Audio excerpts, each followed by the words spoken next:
Hey everybody, welcome back to my channel.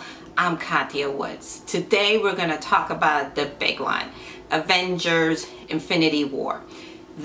I'm sorry, I don't know how to do this without sharing some spoilers.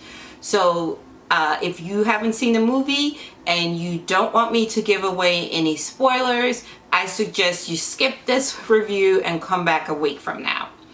Alright, let's get into it. This movie is action-packed. It has just about every Avenger known to mankind, except Ant-Man and the Arrow are not in this movie. There's been a lot of talk as to why Jeremy Renner was in it. I don't know if it was like a contract thing. I don't know if it was one too many Avengers. But to me, again, I mean, he could have been in there because everybody and their mama was in this. But it's action-packed. And in the beginning, I was like, well, how are they going to do this? Are they all going to meet up? Is this like all going to be a conversation? And no, it isn't. It actually is like different realms. And they all have an encounter with the evil, right?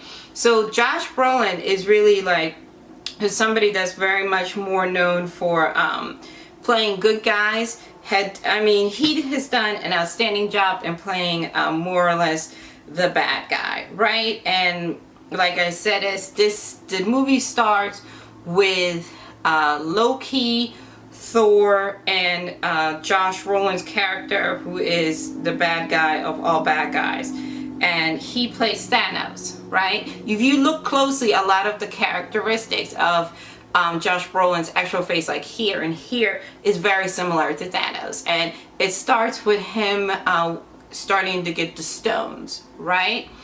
And where he can get it. And you remember from the Thor movies, Loki had the cube, right?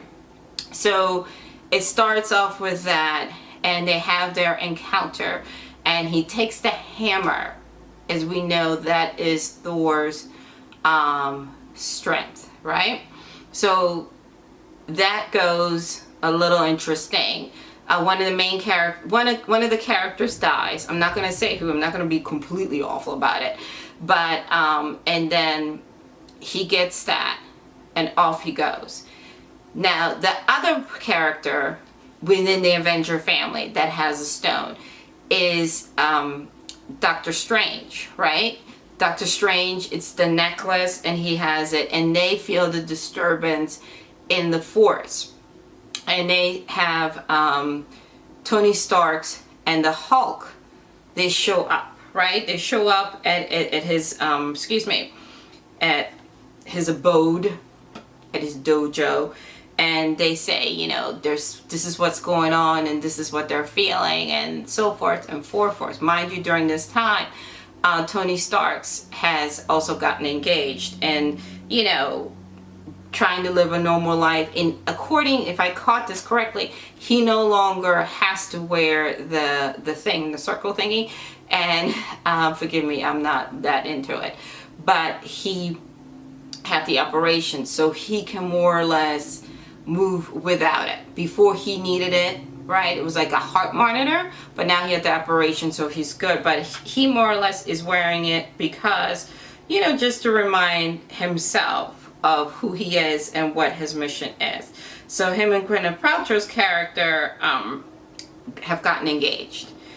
So, but she tells him, you know, listen, you can't like try to be in a relationship and try to save the universe. But he's like, no, this is really important, and I promise you that I'll be back.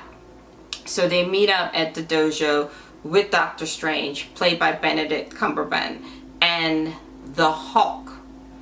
And before they encounter the evil, Josh Brolin's character, Thanos, basically sent out his minions into the different quadrants and said, hey, go get me the other stones, or locate them, because, you know, it's just him, like, he can't be 8 different places. So he sends them out. And I found that the evil characters were really great. They were really delicious and everything that you want in this type of a movie. You want the evil to be really evil, and you want the character not to be nice and cleaned up. And they were pretty disgusting, so they lived up to that. And one of the things that I thought was interesting, the Hulk couldn't really, like, the Hulk was having a problem coming out. Normally, Mark Banner has a hard time keeping him kind of like guarded. Like in the first couple of Marvel movies, you really see him struggling and trying to balance the two.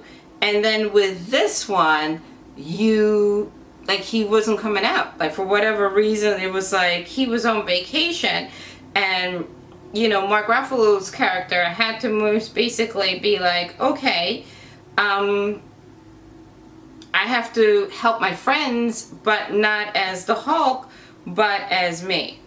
Does that even make a little bit sense? So, no. So, yeah. So, basically, Banner was seen more in this movie than the Hulk. He was trying, but the Hulk wasn't. I'm on vacation. So, I don't know if they're going to talk about that a little bit more in depth, or what even led to that.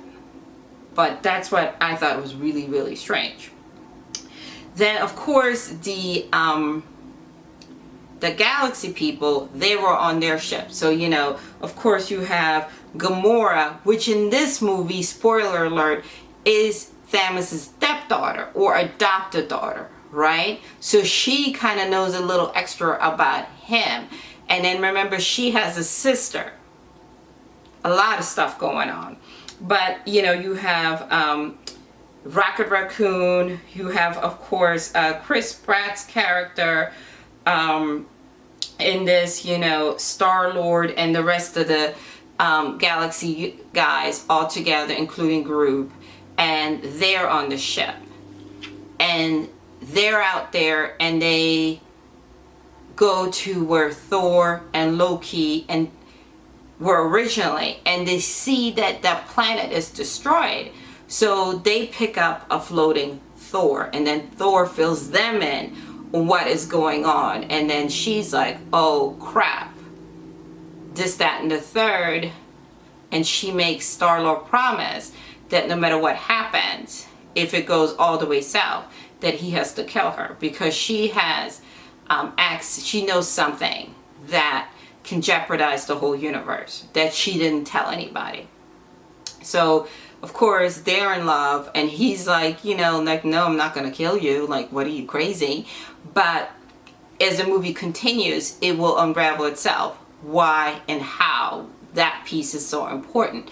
So those guys separate, and Thor and the fox, the raccoon, they go because he needs a hammer made, right? So the surprise in this particular movie is our good friend from Games of Thrones, right? Peter Dinklage. He plays a dwarf, but he's not a dwarf, he's like a giant dwarf in this, right? So they apparently are the people that make the hammer. I told you, there's a lot going on in this movie. So they're over there, they're getting him the hammer, trying to explain it. Of course, they can't just have the hammer made. That planet was affected too, because Homeboy was over there as well, wrecking heck, and he made his hand stone. That is Peter Dinklage's character. But they work it out. So he does get a hammer. So around this time, you're probably saying, where the hell is Black Panther and company? So I want to be very clear. Those of you that are big Black Panther fans and are thinking that there's going to be a huge part of Black Panther because you saw the clips. Black Panther, M'Baku, and Shuri, and Okoye, and Ayo are in this, right? Those are the characters from Black Panther that are there. Shuri, naturally, remember when she said in Black Panther, you're giving me another white boy to heal, because they found Bucky, right? We haven't even gotten to Captain America, but here we are. They found Bucky. Bucky lost an arm. She made him the super duper mechanical arm and, weapons and all of that. And, they go, he is now the keeper of the border. He's now the border patrol. Remember, because Homeboy betrayed him. So he's the border patrol. So,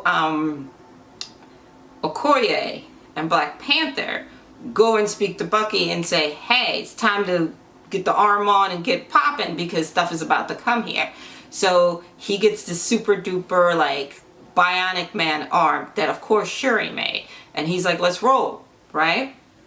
So in the meantime, what brings the Hulk and the rest of the folks over to Wakanda other than Bucky? In the meantime, when they were with Doctor Strange, remember Tony and Captain America had their, him and Steve had their outs as the last Avenger. So Mark Ruffalo's character, the Hulk, is like, just call him. Why haven't you called him? Because no, we have words, you know, this, that, and the third. I can't talk to him. You can't talk to him.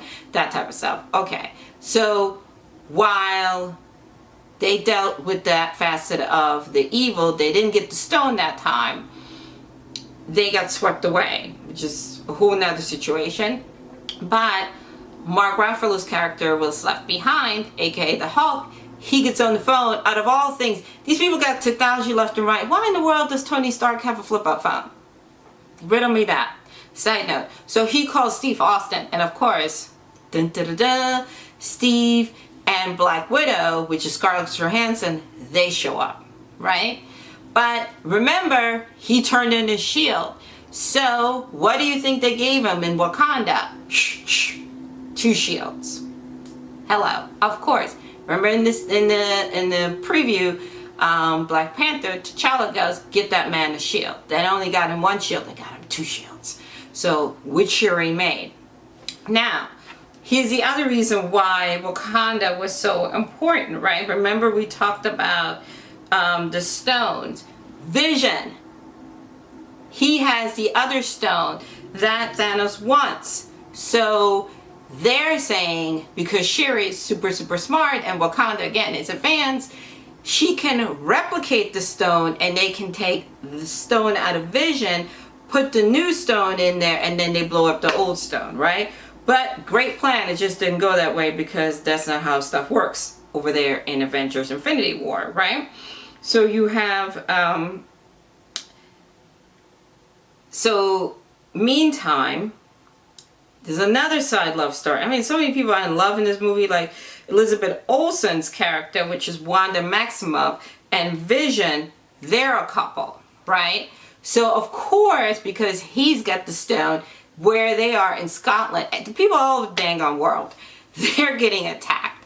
So she protects him, she comes out of character, she fights for him, everything. But needless to say, make a long story short, everybody ends up in Wakanda where the fighting starts. And by the time Thanos gets there, he's got 4 of the stones, right? Now pay attention, I said he's got 4 of the stones, and meaning including Doctor Strange. You're going to have to watch the movie in it to find out how he got it.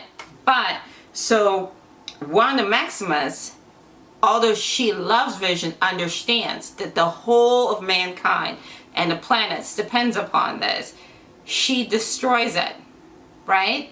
But he has Doctor Strange's stone, so what can Doctor Strange do? He can go back in time. He can go forward, and he can go back in time. So she thought they were in the goods. They were out of the woods. No. He goes back in time, gets the stone, and all hell breaks loose. But meanwhile, everybody is fighting. I'm talking about everybody, stick, whatever, whoever, even Groob is fighting. Yes, Tree Boy. So everybody's fighting, and this is where it gets dicey in the ending, right? You don't know if Thanos has been destroyed, but not only that, you have various characters disappearing. That's how the movie ends, right? Now, you know with the Avengers, there's always, you sit through the credits. They'll give you 1 or 2 or 3, but you sit through the edits. You don't know who's made it. And as the credits come up, who do we see? Nick Fury. Nick Fury sees it, and he sees what's going on, and there's a helicopter crashing into the building. And as he starts to disappear, Lord Jesus, the phone goes down, and the Captain Marvel symbol comes up. this is how this thing ends. So you ask yourself is, what is this movie about, right? Well, it's the Avengers, right? So we have several things going on there.